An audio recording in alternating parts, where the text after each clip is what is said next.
Ici Eric Giagal. Avec moi, vous écoutez CPAM, Radio Union à Montréal.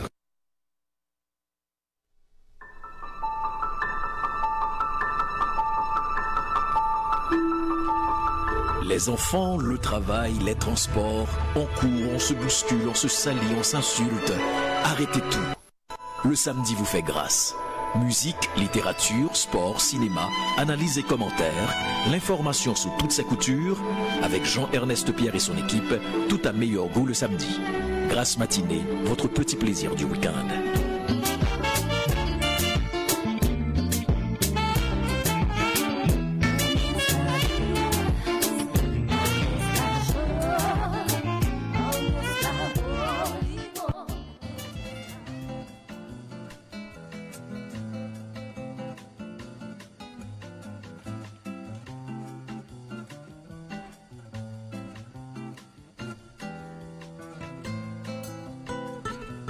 Tu es trop petit, Gessler, pour réveiller Jean-Emmanuel, réveiller le chat qui dort, n'est-ce pas? Non, il ne dort pas. Il ne dort pas. Alors, cela dit, messieurs, nous sommes à cette question soulevée, et ça c'est le Bénébrite, qui a décidé de faire pression sur le gouvernement du Québec à la suite d'événements qui incitaient à dire que l'Holocauste n'a jamais existé, à faire des mouvements contre le fait que les Juifs demandent qu'il y ait une considération spéciale par rapport à l'histoire du monde, n'est-ce pas?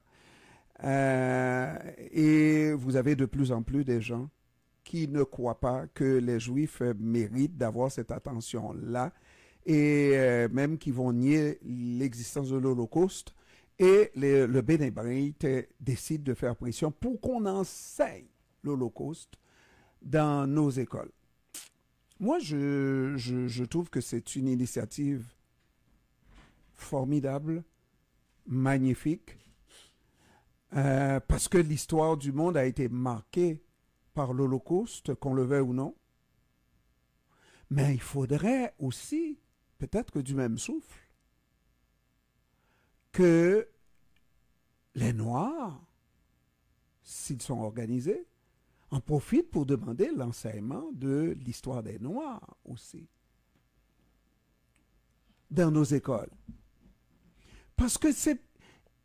Moi, être, comment dirais-je, contre l'idée que l'Holocauste a existé, c'est aller à l'encontre des faits, et des faits récents, là. C'est pas un passé si lointain. Mais qu'on soit capable de dire que le racisme systémique n'existe pas au Québec, à la rigueur, on est raciste vis-à-vis des Noirs, généralement, n'est-ce pas? Mais ce n'est pas un racisme systémique. Je trouve ça compréhensible davantage par rapport au fait de vouloir nier l'existence de l'Holocauste, parce que l'Holocauste, c'est dans les années récentes, c'est d'histoire récente, relativement récente. Dans la foulée de la Seconde Guerre. Dans la foulée de la Seconde Guerre mondiale. Jean-Emmanuel, pourquoi je ne t'entends pas? Bon. Non, mais parce que tu m'as coupé la bouche. Les gens le savent. Ah oui, il faut tout de suite. Maintenant, il y a... on tombe encore dans la fragilité des débats sur les libertés d'expression, sur la montée de l'extrême droite, sur... vous savez... en Europe, on a eu quelques cas ici, comme par exemple dans Côte-des-Neiges, je sais qu'il y a des synagogues aussi qui ont été attaquées ou bien vandalisées. Il faut comprendre qu'il y a une dynamique d'extrême droite qui va au-delà de la négation de l'histoire, c'est-à-dire ne pas reconnaître l'Holocauste. ils vont de manière active continuer un travail que la droite nationaliste, que les nationalistes nazis, les social-nationalistes nazis, les socio-nationalistes nazis avec la sociale nationale, avaient commencé. Et tu as de ces mouvements qui se multiplient sous diverses formes et sous divers discours. Là, maintenant, rapidement, on dit qu'il faut prendre les grands moyens parce que les enfants peuvent ne pas comprendre. Il y a des bandes dessinées où, à la limite, tu vois des gens avec les kwagamés, etc. Une sorte de banalisation de symboles importants du nazisme qui est en train de se faire dans les livres, dans les films, dans l'espace public. Et là, il faut que l'État soit vigilant, aussi simple que ça, parce qu'il n'y a rien d'acquis définitif, il n'y a pas d'acquis définitif en matière de démocratie. C'est un combat constant, sans vouloir faire de clin d'œil au pro-avortement, mais je dis que qui aurait cru que des dizaines d'années après, qu'on ait reculé de manière aussi considérable sur la question de l'avortement aux États-Unis, où maintenant on est dans certains États revenus à la case départ, c'est-à-dire la criminalisation.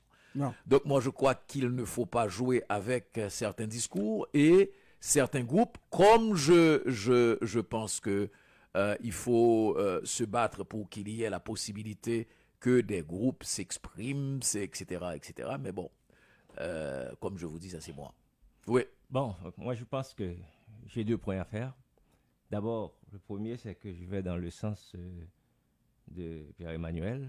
Il y a une montée de l'extrême droite en Europe, de l'Ouest, et même en Russie, hein, et aux États-Unis, au Canada. Ce qui fait que l'un des traits caractéristiques de l'extrême droite, c'est le antisémitisme. Violent même, primal, qui fait que si la société, comment il s'appelle? Excuse-moi. Bénébré. Le bénébrette se sent obligé de faire cet appel au gouvernement, c'est que les faits prouvent que les actes haineux contre les institutions juives, contre les juifs même, des discours contre Israël, sous le couvert de discours antisionistes, mais c'est les juifs qu'on vise. Donc, je peux comprendre l'inquiétude des juifs parce que imaginez-vous que la plupart des juifs qui ont vécu l'Holocauste, ils sont en train de mourir petit à petit au moment où on se parle. Ils ont à peu près 95 ans, 98, etc. Vous voyez? Donc, c'est quelque chose que... Mais il faut faire attention. Tu as glissé sur la question de l'État juif. Attention. Le discours anti-juif. La plupart des discours anti-juifs, ils font même pas de différence entre l'État juif. Ils parlent c'est le juif qui est l'élément à abattre. Donc, ça, c'est la plupart. Et on trouve ça généralement parmi les gens de gauche. Beaucoup de gens de gauche sont antisémites. Bon, excuse-moi, cela étant dit, que antisioniste, pas antisémite. On les connaît. Bref, ok. Écoute là. Le problème avec... Jean-Emmanuel, tu vas nous laisser faire l'émission. Hein? Le problème avec la proposition du Congrès juif ou le Bénébrite, c'est qu'il faudrait que le gouvernement instaure une sorte de programme d'enseignement obligatoire dans nos écoles. Non, moi, par exemple, en France, qui est concernée par ces questions-là, l'Allemagne qui est concernée par ces questions-là, moi je pense que la Shoah, l'Holocauste devrait être obligatoire. Mais par contre, au Québec ou en Amérique, moi je pense que des grands thèmes de l'histoire, comme l'esclavage, comme l'Holocauste, en termes de culture générale, devraient être enseignés. Bon, donc, alors, ce que je veux dire. Je suis très heureux que tu en fasses mention, parce que moi, c'est le point. Est-ce que les Juifs ont le droit, oui, de vouloir qu'on enseigne l'Holocauste dans nos écoles? Mais en termes de terreur, messieurs, ce que les Juifs ont subi par rapport à ce que les Noirs ont subi, hein, qui ont été faits esclaves, déportés de leur pays, etc., c'est la chose la plus humiliante et la plus dure que le monde, que l'humanité a connue. C'est la chose la plus terrible. Alors pourquoi, d'un côté, on demande, et moi je comprends les Juifs, encore une fois, je ne suis pas contre, je comprends et ils ont le droit de vouloir pousser et pousser pour qu'on reconnaissent leurs droits de victimes dans les années 45-50, n'est-ce pas? Mais par contre, on ne semble faire absolument rien. Au contraire, en Amérique, plus précisément en Floride, il y a un gouverneur candidat à la présidence qui a décidé de bannir des cours d'éducation pour des jeunes noirs sur l'histoire des Noirs.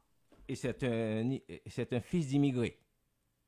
Alors, quand on fait des choses comme ça, là, moi, peut-être qu'on va me voir pointilleux, etc. Quand on fait des choses comme ça, et on semble, et puis on n'a aucune raison pour se dire qu'on est contre ce que présente le groupe de pression que représente B'nai B'rith. C'est très correct. Mais quand on regarde toute la force qui a été mise pour faire de l'esclavage, pour amener l'esclavage en Amérique et un peu partout et briser l'élan de ces gens-là et faire d'un pays que je connais très bien qui s'appelle Haïti un pays quasiment là à terre, n'est-ce pas? Et c'est quand même l'histoire de l'esclavage aussi, les résultats de l'esclavage que nous vivons aujourd'hui. Et aujourd'hui, on ne veut même pas qu'on parle de racisme systémique dans la sphère publique. La plupart des jeunes sont racistes, et puis c'est raciste de père en fils, ils savent même pas pourquoi ils sont racistes, alors qu'on n'enseigne pas systématiquement l'histoire de l'esclavage, et on a même dit pendant un certain temps que l'esclavage n'a pas existé sur ce territoire au Québec. Il y a un problème dans la société. C'est qui a dit ça? Parce que l'histoire, on le sait. Mais la petite histoire, on a toujours cassé jusqu'au moment où le livre de Marie-Angélique est sorti. Attends. Il y a un historien québécois, canadien-français, qui s'appelle Marcel Trudel. Il est mort, il a fait même pas une vingtaine d'années. Ouais, c'est le grand spécialiste de la question de l'esclavage au Canada. Il a consacré 60 ans de sa vie aux recherches sur la question. Il est parvenu à une liste de 4000 esclaves, 3000 Indiens, 1000 Noirs. Donc, c'est au XVIIe siècle. Il y a des Québécois, des historiens québécois qui disent non, ils sont morts, etc. Lui, il a dit non. Il a mené des études, il est parvenu à une 50aine de patronymes au Canada français, dont l'ancêtre n'est pas français, esclave, dans la liberté. Donc, tu fais que quand des gens, pour des raisons, des petits militants le problème n'est pas... Non, c'est pas juste des petits militants, je m'excuse. C'est des militants qui nient ça. Mais le problème, ça existe. Je m'excuse. Jusqu'au moment, il y a quelques années, là, il y a à peine une quinzaine d'années, où la ville, je me demande, Franz Benjamin était déjà président du conseil de ville de Montréal. C'est à ce moment-là que la ville de Montréal a reconnu publiquement tous les faits sur l'histoire de Marie-Angélique. Oui.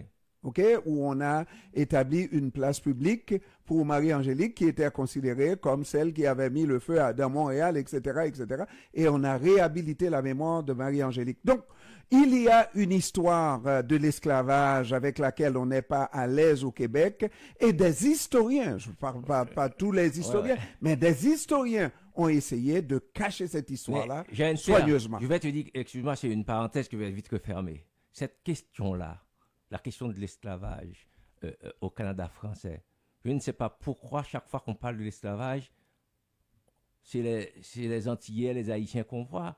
Les Haïtiens, leurs ancêtres n'ont pas été esclaves au Canada. Si vous devez chercher les descendants des esclaves au Québec, c'est dans la population de souche qu'ils vont aller le trouver. Donc parce que Trudel a montré, même en plein 18e siècle, des mariages entre des esclaves et des Canadiennes françaises. Au bout de 3-4 générations, c'est fini. Donc, il fait que c'est une question de honte pour les Canadiens français. Parce que, je vois, ça me fait rire quand on parle d'esclavage, c'est les Haïtiens. Les Haïtiens, nous, on a fait ce qu'il fallait faire chez nous. On a mené une guerre de 13 années contre le colonialisme français. Cela dit... Donc, je suis d'accord avec toi. Je suis d'accord avec toi. Il y a eu l'esclavage au Québec et le gouvernement, l'État québécois, se doit de prendre les dispositions pour que cette mémoire reste vive. Ce que je veux dire, supposons que il y a de fortes chances que ça passe, là, la demande de Bénébrite. Oui, c'est un groupe de lobby très puissant au Québec. Hein? Là, t'as compris. Bon, très puissant au Québec. Et ils ont des exemples de l'Ontario qui prévoit enseigner l'Holocauste. Alors, supposons que ça arrive, et moi, ça ne m'étonnerait pas, qu'on enseigne l'Holocauste et qu'on voit toujours qu'on ne fait pas un geste dans le sens de cette histoire réelle du Québec.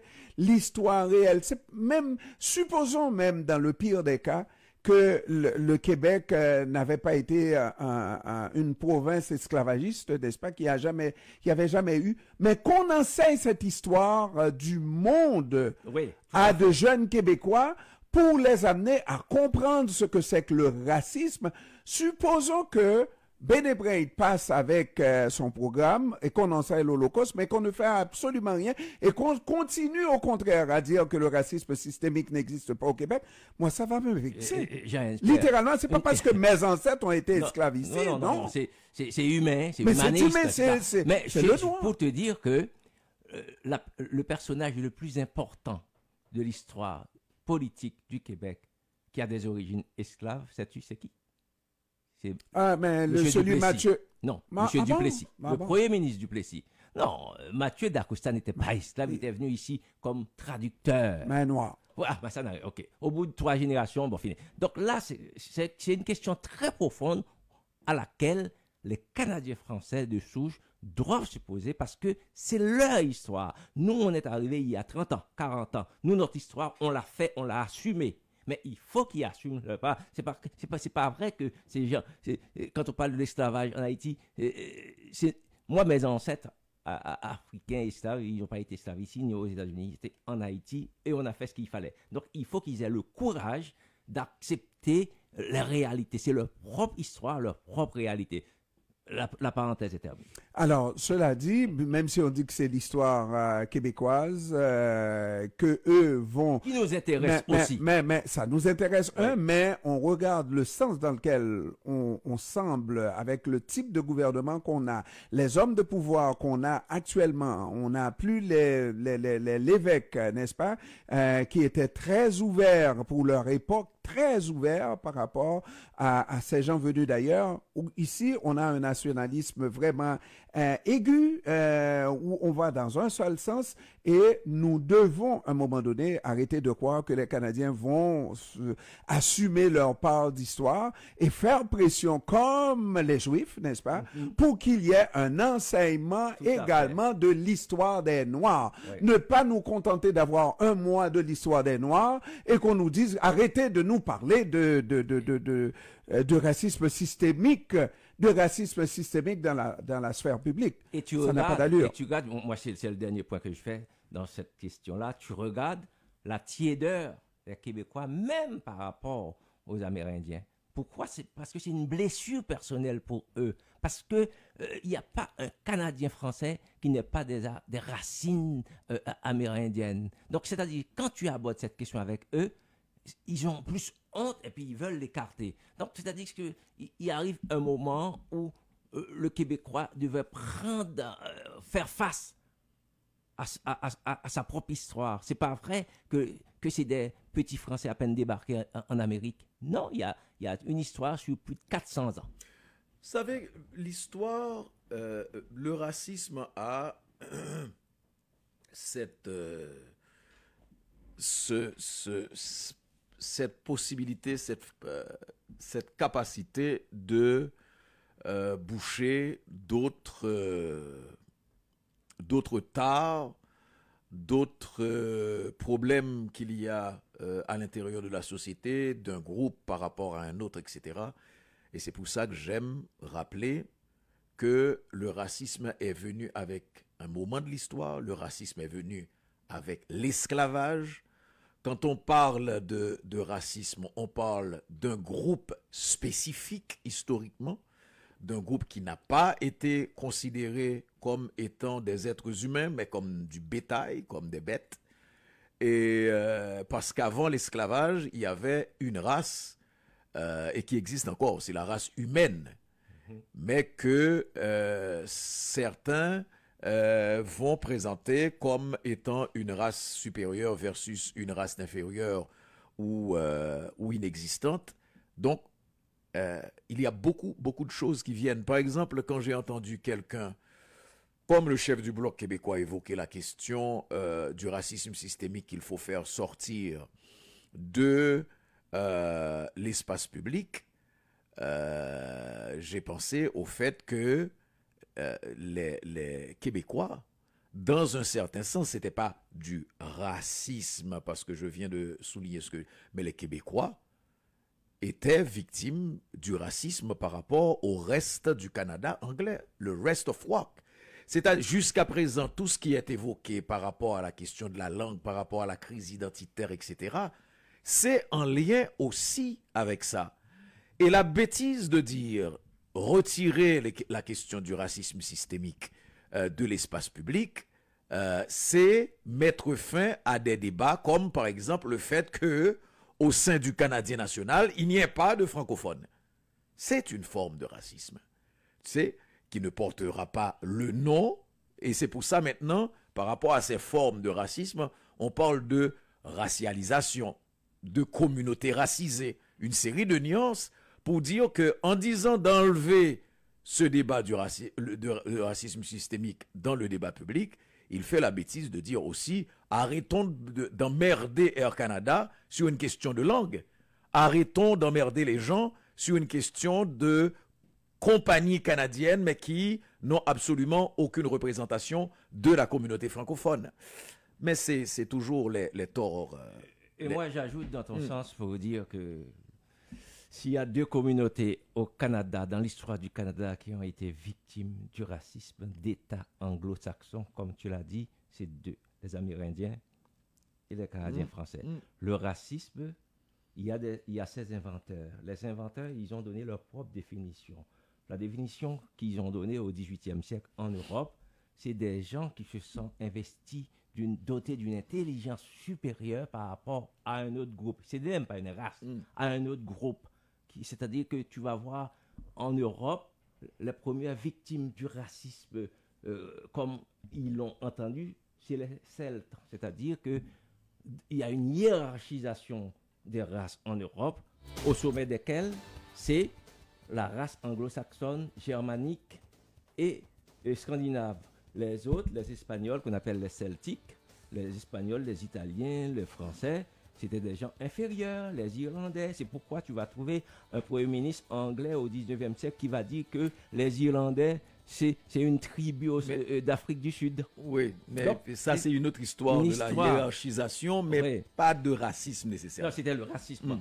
Par exemple, quand au Canada, un Anglais dit à un Canadien français, tu n'as pas la compétence pour occuper tel poste. Oui, c'est ce que j'ai dit. Il y a des formes de racisme. Oui, mais il y a des formes de racisme. Les autres, c'est toutes sortes de choses. La haine de l'autre qui est antérieure au racisme, les préjugés qui sont antérieurs au racisme. Les gens, quelqu'un qui te dit pas bonjour, tu dis pas raciste. C'est-à-dire que toi,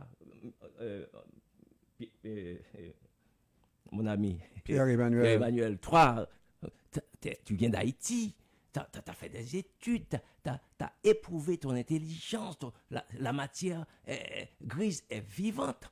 Personne ne peut te dire que tu es inférieur à un autre parce que tu es haïtien, parce que sur le point de l'éducation et de la culture, tu es au même niveau. Comment tu peux être victime de un médecin, un professeur d'université peut être victime du racisme d'un ouvrier, d'un paysan? Tu vois, c'est sur ces questions-là, il faut les poser. Mais par contre, la question des relations sociales dans une société qui a déjà été une minorité, les réactions d'une minorité, c'est toujours pareil. Et c'est là, Messieurs, on doit faire la pause. C'est là quand on parle de relents, c'est-à-dire des années après la théorie de Gobineau à la faveur de la Seconde Guerre mondiale, la théorie de Gobineau sur la question de la supériorité des races. On fait la pause tout de suite pour en arriver à la dernière partie avec le dossier d'Haïti, assassinat de Jovenel Moïse, Rodolphe Jarre, condamné à perpétuité.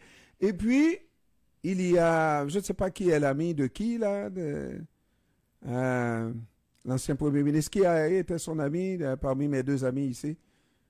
Hein? L'ancien Premier ministre Martelly. Tu parles de Lamotte? Je parle de Lamotte. Pas toi? Bon, alors je comprends, tu fais signe du côté de Jean-Emmanuel. Bon, je ne sais pas. Non, c'est probablement celui qui est au micro principal. On fait la pause commerciale, monsieur. On revient pour la suite dans un instant. 14:10 AM.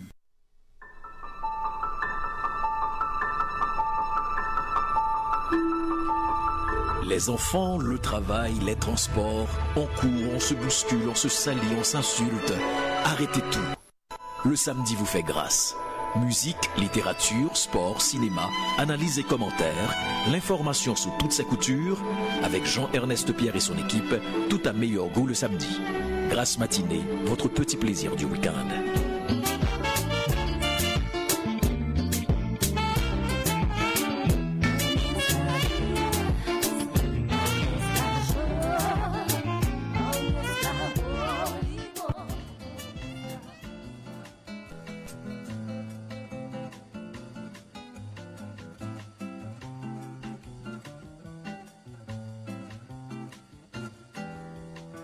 Monsieur, réveillez-vous, réveillez-vous, réveillez-vous. On est à la dernière partie, là.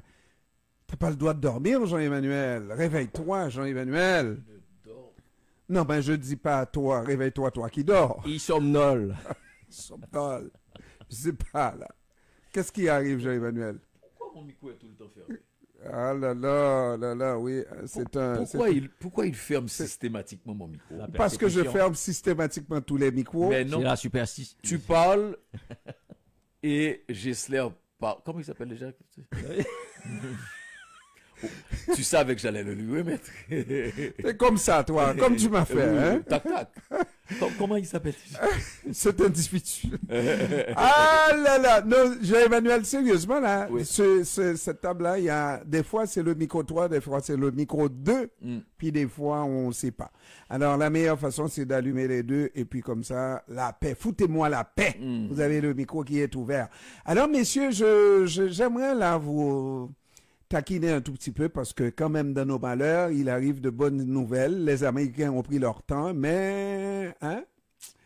Messieurs, je ne sais pas comment analyser d'abord le dossier de l'assassinat de Jovenel Moïse avec un de ceux-là jugé aux États-Unis qui a décidé de plaider coupable et qui écope vraiment à la prison à vie. C'est quelque chose, et là j'ai déjà posé la question, mais quel a été son intérêt de plaider coupable parce qu'il aurait pu faire son procès éventuellement dans les nébuleuses, aurait pu obtenir un doute, n'est-ce pas, et s'en sortir. Bon, je sais pas.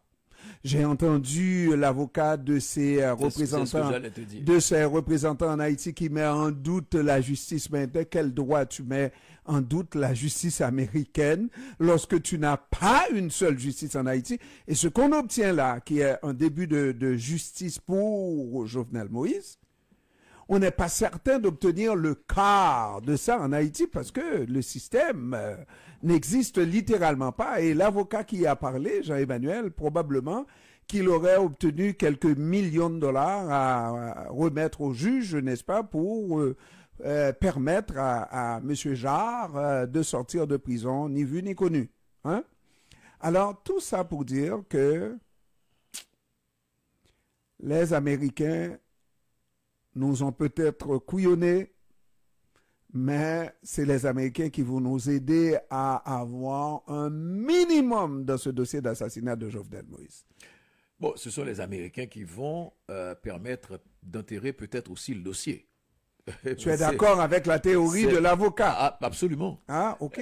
Moi, depuis le début, je dis toujours que on va le plus loin qu'on puisse remonter quand on a commencé à avoir des guerres civiles un peu modernisées, c'est-à-dire où l'argent était impliqué, il y a peut-être 100 ans, hein, un peu avant ou un peu après l'occupation américaine, mais surtout après l'occupation américaine, quand ils sont partis, on va avoir des formes de résistance organisées avec des antennes aux États-Unis qui fournissent des groupes sur le terrain, toujours. C'est pas nouveau, qui fournissent des groupes sur le terrain des armes. Okay? Et il y a une cargaison d'armes, je ne veux pas dire sous quel président, bien planifiée aux États-Unis, complot, etc. Et on va... et les autorités américaines, on est, il y a 80, il y a 90, il y a 100 ans, plus tard, avant, les Américains vont bloquer la cargaison d'armes parce que les Américains ont toujours eu le contrôle de ce qui se passait sur leur terrain. Il n'y a pas à sortir de là. Donc, on n'a pas besoin de refaire toute l'histoire de l'assassinat du président pour rappeler que le complot a été ourdi sur le territoire américain, en Floride, avec des entreprises américaines, avec des hommes d'affaires dans certains cas américains, avec des ressortissants haïtiano-américains, mais des figures importantes. Il y a un haut gradé de l'armée de la Colombie, etc. Que tout ça est en train de se faire par rapport à un pays que les Américains considèrent quand même comme étant important pour lui. Ne nous laissons pas faire croire le contraire. OK? Que on préparerait l'assassinat d'un président qui est un allié des États-Unis, qui a été soutenu, sinon installé par les Américains, et qu'on n'aurait rien su. Ça, c'est la première chose que j'arrive pas à avaler par rapport à l'assassinat de Jovenel Moïse. La deuxième chose, tu as toute la dynamique pendant la soirée. Par la suite, on va savoir que Jarre était un informateur important du FBI, de la DEA, la Drug Enforcement Administration. On va savoir que Solage a appelé le représentant américain, le représentant de la DEA dans les Caraïbes, et à qui il parle et qui va lui dire de se rendre à la police de ci, de ça, de patati et de patata. Et comme par hasard, pour terminer, on va venir chercher, il y en a d'autres qu'on a eu. On a eu Jarre dans l'international, on a eu le sénateur John Joel Joseph, etc. Mais tout ce qui pourrait donner, les éléments importants qui pourraient donner une version différente, impliquant peut-être des autorités en place, on ne sait pas. Les Américains sont venus les chercher et les ramener. Je parle de James Solage, du fameux pasteur Sanon, je parle de l'Américain, comment il s'appelle, lui il a été arrêté à Panama, pas de l'Américain, du Colombien, du colonel colombien, le chef de l'opération militaire, etc. Tous ceux-là qui sont au cœur de la chose, qui sont dans la fabrication de la chose, sont aux mains des Américains. Maintenant, est-ce que je vais me contenter de ce qu'ils vont donner? De toute façon, c'est ça l'idée. Tu n'auras pas d'autre version que la version que te donnera le FBI. Le reste fera partie de l'histoire, comme par exemple pour l'assassinat de Kennedy. Alors, messieurs, il y a quand même un processus judiciaire qui suit son cours aux États-Unis. Il n'y a rien en Haïti, et puis entre ça et rien du tout, comme on dit, le AM c'est bon, le FM, mais entre ça et rien du tout, je préfère le minimum qu'on a.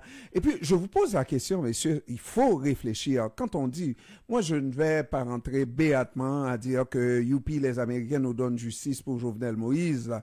Par contre, la meilleure façon, savez-vous, là, de ne rien obtenir pour Jovenel Moïse dans ce processus, c'est de laisser l'entièreté du processus entre les mains des Haïtiens. Et là, tu as zéro. Oui, Gessler? Non, tu as tout à fait raison parce que bon, la justice haïtienne n'existe pas du tout. C'est un rassemblement d'éléments corrompus, incompétents, tout ce que tu veux. C'est un cocktail explosif pour cette institution nationale. Mais pour revenir au verdict de culpabilité de Jarre, bon, c'est quand même depuis l'assassinat du président, ça fait près de 2 ans, là, ça va faire 2 ans. Ça va faire 2 ans. Donc c'est un premier condamné à mort. Pas à mort. Excuse-moi, à vie. Un premier condamné à vie. Et c'est peu, mais c'est pas rien, comme tu as dit, parce que c'est peut-être un message. Mais je rappelle que Jarre a avoué avoir contribué à hauteur de $130 000 pour le complot. De complot. Donc, c'est-à-dire, quand on sait que l'opération en elle-même, ça a coûté plusieurs millions de dollars, donc si Jarre s'en est tiré avec une perpète, et les autres, et les gros contributeurs de cette question-là. Donc, tout ce que tu as dit, la pire chose à faire, c'est de laisser aux Américains toute la latitude pour mener cette opération parce que il y a. C'est la pire chose? Pour moi, c'est la pire chose parce que entre-temps, donc on aurait dû pas la laisser... justice haïtienne. Non, c'est bon. Mais l'opinion publique haïtienne doit maintenir le niveau de pression parce que si on va nous dire oui, on te donne Jarre, bon, c'est presque fini. Non, ça a peine commencé. Non, il y a les autres. Ça a à peine commencé. Cela dit, messieurs, la question aussi importante, est-ce que les Américains, je parle au niveau du gouvernement, je ne parle pas au niveau des agences. On s'entend que les agences peuvent comploter, c'est l'habitude, hein, n'est-ce pas? Mais au niveau du gouvernement, qui aurait comploté avec ces genres de ce monde et prendrait la chance de les juger pour faire en sorte que, par exemple, un Jarre passe le reste de ses jours en prison? Il faut se poser la question sérieusement, là. Est-ce qu'il a pu obtenir un plea bargaining? Parce qu'il est passé à table. Il n'a rien obtenu, là. Il n'a rien obtenu. C'est le reste de ses jours. Donc, tout ce qu'il peut obtenir... Il s'est fait couillonner par la justice américaine. Mais tout ce qu'il peut... l'autre question, parce qu'il y en a d'autres qui sont dans la même condition, qui vont plaider coupable aussi, qui ont déjà plaidé coupable et qui attendent leur sentence. Ça veut dire ces gens-là ont à peu près le même risque de passer le reste de leur jour en prison. Donc, moi-même, messieurs, la question du complot américain dans l'assassinat de Jovenel Moïse, je mets ça avec un gros point d'interrogation dans le sens que oui, peut-être qu'il y a le FBI, hein, peut-être la FDA, peut-être des gens au sein de ces organisations, mais qu'on parle du gouvernement américain. Oui, mais Jean-Ernest, c'est toujours des gens, c'est toujours des services. Des fois, tu as des complots à l'intérieur même des services qui ne sont pas partagés avec tous parce qu'il va avoir une utilisation. Le gouvernement américain... Je m'excuse dans certains cas précis où on a un intérêt urgent, on a un intérêt, je dirais, national pour les États-Unis. C'est le gouvernement américain qui va s'impliquer directement dans la tentative d'assassinat de Fidel Castro à nombre et nombre de fois, n'est-ce pas? Et le gouvernement directement. L'attaque de la baie des cochons, on va s'en séparer un tout petit peu, mais le gouvernement avait les mains trempées. Et on le sait. Certains assassinats en Afrique, n'est-ce pas? Le gouvernement est directement impliqué. Mais là, à se poser la question, tu as dit, je pense que c'est Gessler tout à l'heure qui a dit, Jovenel Moïse, c'était l'homme des Américains. Non, c'est pas moi. Qui a dit ça? Je suis à l'opposé de ce qu'a dit Jean-Emmanuel. C'était l'homme, je m'excuse ça, qui a fait... Dans les dernières minutes, dans les derniers moments de ce gouvernement, on a senti une tentative de prendre sa liberté. Il est allé en Turquie. Il a accepté la lettre de créance de l'ambassadeur russe. Son gouvernement répondait du tac au tac au gouvernement américain. Attends une seconde. Lorsque Blinken lui-même avait fait une déclaration pour mettre en une sorte de mise en garde au gouvernement haïtien par rapport à l'organisation du référendum. Alors, le gouvernement en entier avait répondu que c'était un acte de souveraineté. C'est-à-dire, c'est toutes ces petites choses-là. Moi, je sais que, probablement, je peux me tromper, les Américains sont au courant, mais ils laissent faire. Non, mais ce que tu viens de dire, c'est la logique quand j'analyse. C'est-à-dire que Jovenel Moïse n'est pas resté, et moi, je vais plus loin par rapport à ce que tu dis. Ce qui est révélé après la mort de Jovenel Moïse, comme par exemple des minutes de hearing, d'audition au Congrès américain, il y a l'ancienne ambassadrice à Port-au-Prince, Pamela White, qui a dit que Jovenel Moïse était sorti sous le contrôle. On avait l'expression utilisée, on n'avait plus le contrôle, on avait perdu le contrôle du président Jovenel Moïse. Ça veut dire que ce témoignage-là, pour moi, est révélateur sur le fait que, quelque part, je ne pourrais jamais dire que les Américains n'étaient pas au courant, comme tu dis, avaient fermé les yeux, ou certains services avaient aidé. Bon, alors messieurs, on ne saura pas tout de suite, peut-être avant un certain temps, il y a des pages qui seront biffées et qui seront rendues publiques, et à ce moment-là, on saura, comme on peut ne jamais savoir qui a tué Jovenel Moïse, s'il y avait une implication des Américains là-dedans, parce que il y a un président américain qui a été assassiné et on ne sait toujours pas. Hein? Mais sauf plus on le sait, il y a plus un contexte international maintenant qui fait que probablement, étant donné que les États-Unis sont en perte de vitesse dans certaines régions du monde, peut-être qu'ils peuvent envoyer un message à l'effet que, bon, regardez, le président d'Haïti qui a été assassiné, nous avons contribué à faire la lumière autour. Je ne sais pas. Mais c'est ça l'idée. C'est aussi dire à d'autres présidents qui seront installés ou bien auxquels la sollicitation sera faite de collaborer de près, d'être un agent sur le terrain, c'est leur dire non, parce que l'image c'est que on a fini de vous utiliser, on vous élimine. Messieurs, ce n'est pas ma lecture. Je vous laisse avec cette lecture-là. Et on ne tue pas un président avec tout ce risque-là pour cette petite mise en scène de semblant de liberté que Jovenel Moïse aurait voulu prendre. Jovenel Moïse a fait le travail le plus important pour les Américains avec le président vénézuélien. On s'entend? On ne s'entendra pas. Il y a des gens qui défendent leur visa. On ne s'entendra pas. Il y a des gens qui défendent leur visa américain, donc. Ok. Tu peux continuer. Tu peux dire donc, comme dirait l'autre. Messieurs, les Américains aussi, qui prennent leur temps, mais qui finissent par, après avoir égrené le chapelet, et qui arrivent avec les deux mains au cou de M. Lamotte, n'est-ce pas, en disant, ouais, tu fais partie de ceux-là qui ont... Et puis les Américains, attention messieurs, les Américains auraient pu continuer à jouer le jeu. On pensait que lorsque le Canada a déclaré ses personnalités, une personnalité non grata, considéré qu'ils n'avaient pas d'entrée possible sur le... On disait que les Américains allaient prendre leur temps et qu'ils ne voudraient absolument rien faire. Ils ont pris leur temps, mais... ont peut-être négocié aussi avec Lamotte qui était sur le territoire américain juste 2 jours avant l'annonce, n'est-ce pas? On permis à Lamotte de quitter le territoire américain et là, on déclarait que Lamotte a les deux mains plongées dans l'argent de Petro-Caribé. Et ça, messieurs, si vous voulez gager un petit 2 avec moi, je serais malhonnête de voler votre petit 2.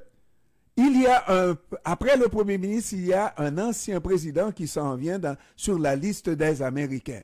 Est-ce que vous suivez mon regard? Et vous ne voulez même pas gager avec moi, hein? C'est parce que je ne l'ai pas les deux. Non, mais pour une raison simple, on ne sait pas ce qui s'est passé avec les Américains, mais normalement, dans la logique des choses, tu ne peux pas prendre la morte et ne pas prendre Martelly. Maintenant, ce qui est intéressant quand tu regardes la situation, quand tu analyses la situation, c'est de voir que le fait que les Américains n'aient pas pris la morte sur le même terrain que les Canadiens. Pour les Canadiens, ce sont des gens qui alimentent les gangs, ceux en armes, en munitions, en ci, en ça. C'est surtout ce qu'on a fait valoir. OK?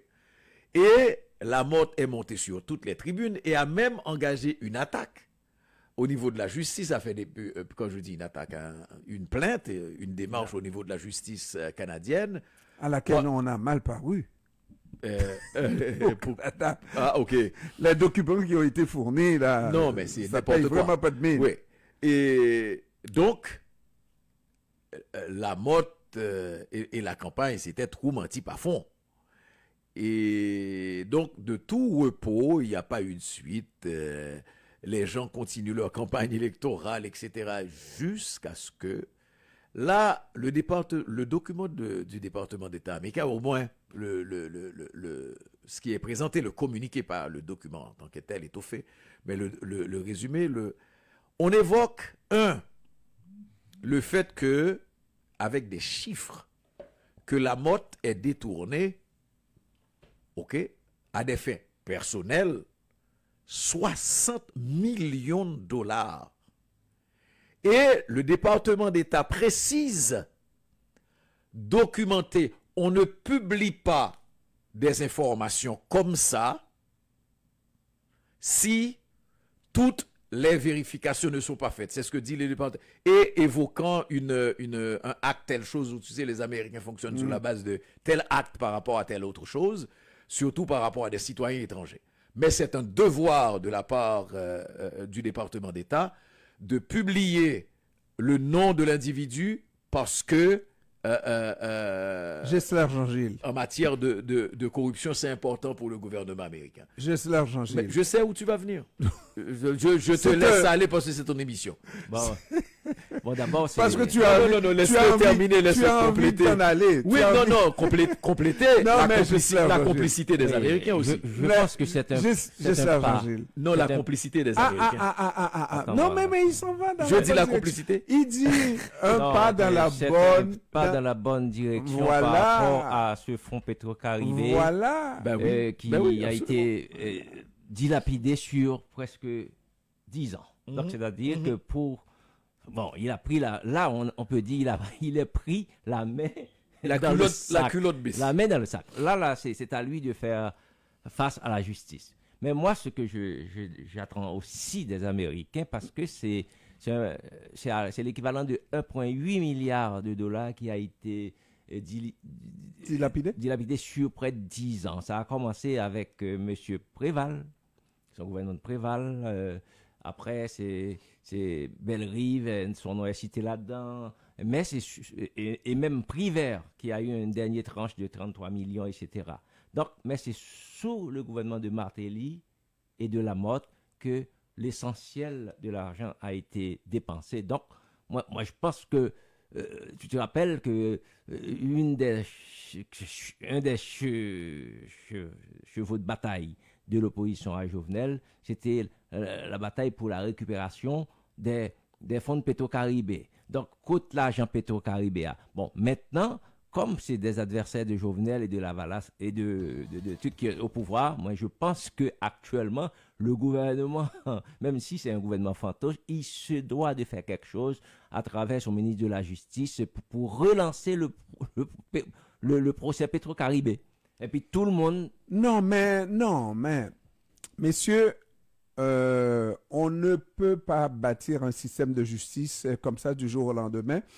Ça prend beaucoup de choses. Jean-Emmanuel me dit qu'il y a de très bons juges. J'en ai entendu parler après un certain temps, mais ils en ont tellement révoqué de ces juges. Lui-même, le Premier ministre actuel, Premier ministre de fait, en a révoqué, n'est-ce pas?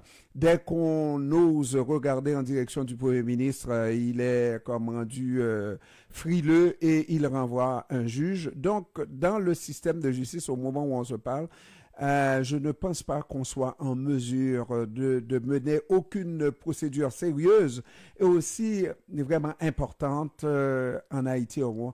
Mais il y a une réflexion qui s'impose quand même.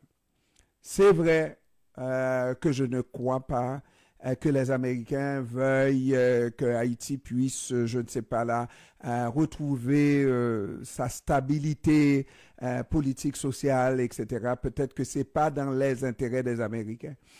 Mais c'est vrai aussi que ce geste qui vient d'être posé est d'une importance cruciale pour la suite des choses et les Américains n'étaient toujours pas obligés d'aller dans ce sens-là. C'est un peu pour ça quand il faut, se poser des questions sur le comportement des Américains, il faut regarder ce qui est bon, il faut regarder ce qu'ils font de mal ou ce qu'ils ne font pas du tout. OK? Et pourquoi ils posent tel geste à tel moment? À tel moment. Et c'est des questions qui restent sans réponse parce qu'il y a, au moment où on se parle, un projet de conférence à la Jamaïque. Est-ce que les Américains sentent la compétition dans leurs fesses, n'est-ce pas, par rapport à Haïti? Est-ce que la Jamaïque aurait suffisamment d'indépendance pour décider comme groupe de la Caraïbe de porter secours et assistance à un pays en difficulté, un pays de la région? Entre nous, je vais vous dire. Écoute, c'est la question haïtienne, la petite CARICOM n'a rien à y faire. Il n'y a pas les moyens, il n'y a pas l'influence, tout ce que tu veux. C'est les Américains qui le mettent à penser de ça. Il suffit qu'ils tapent la main sur la table, qui dit bon, la récréation est terminée, c'est fini.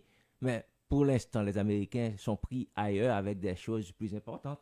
La guerre en Ukraine, la situation avec la Chine, avec le BRICS, tout ça. Donc, entre nous, la situation va rester là encore, et puis va pourrir un peu, et puis Ariel va rester encore au moins pour 2 ans. Ariel, messieurs, quand même, doit faire un petit quelque chose, je ne sais pas, s'il va vouloir, s'il va essayer, s'il va donner l'impression qu'il veut.